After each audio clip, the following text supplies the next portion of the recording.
Welcome back to the GC channel. I'm your host, Orlando Casares, the president and founder of First Law International. If you're new with us, welcome. This is a channel especially for you, for the GCs and for in-house legal teams, and is powered by General Counsels. We'll be covering today some of the trendiest topics, things that keep you up at night, and we hope that you will find the next few minutes invaluable and very insightful. So follow us along. As we've interviewed a number of very prominent GCs and CFOs in the GC channel, and there's always like a tagline or a characteristic that defines the individual throughout the interview. You can feel it, you can sense it.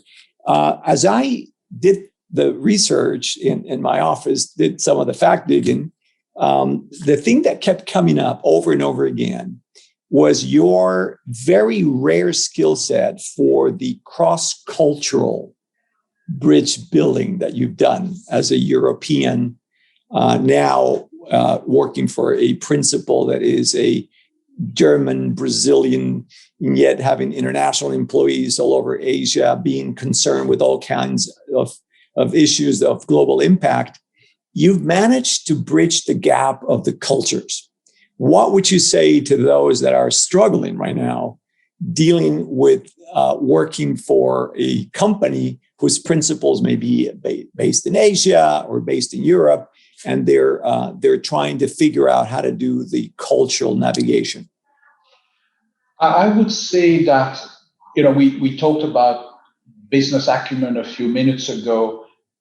For any GC arriving in a multinational environment like mine currently or the previous one I was with, I would say, just be curious. At all times, you need to have the ability to understand that, the way you think, the way you have been brought up, the way you have maybe done things in the past, the way you would like to do things, it can never be in isolation. We live in a world where everything moves very quickly, where cultural features are as important, I would say, than any other business features. You need to go to certain countries to understand how you manage a transaction, at what speed things are going to get done.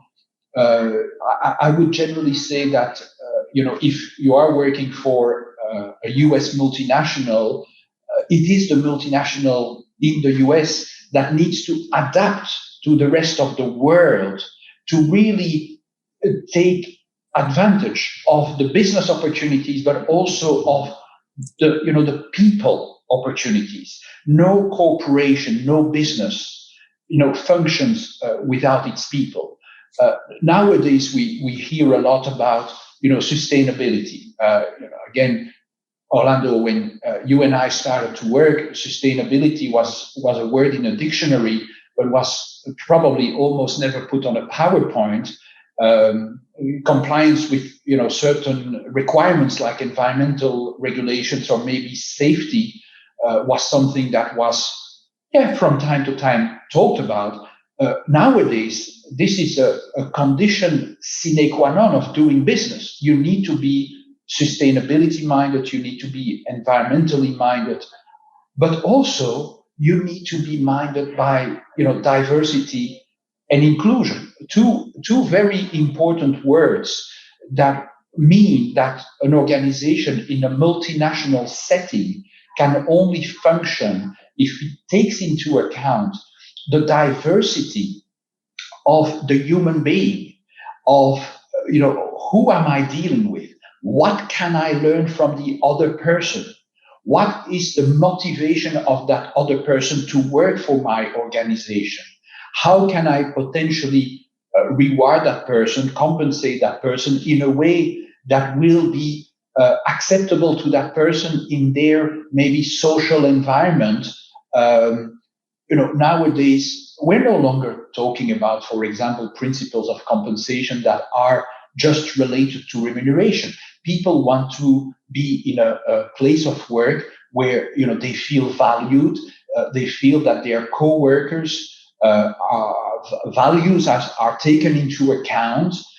We've been, as everyone knows, of course, through a very difficult year and a half, and it's not yet finished. But this COVID-19 situation has actually taught a lot of leaders that they needed to have a more human approach to their human capital. I don't like that much the word human capital because it makes me think of an asset. And yes, the workforce, who we are in any organization, is an asset of that organization.